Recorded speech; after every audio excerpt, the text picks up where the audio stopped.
Welcome to Kenton's videos. Enjoy the video.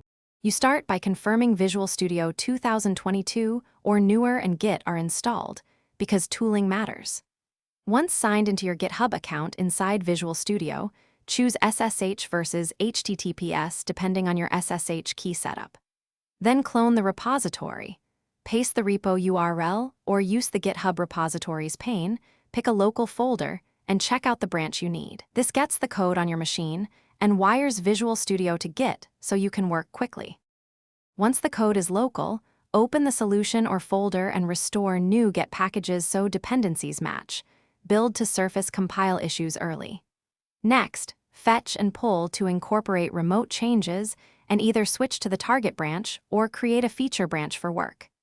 Use the Git changes view to stage selected files, write a descriptive commit message, and commit. Make sure to push to the remote branch so your changes are available for others and for continuous integration. You finish by running and debugging the app locally, setting breakpoints and confirming tests pass before opening a pull request. Once ready, create the PR from Visual Studio or GitHub, add reviewers, and ensure CI pipelines run. If something goes wrong, pull the latest changes and rebase or merge carefully.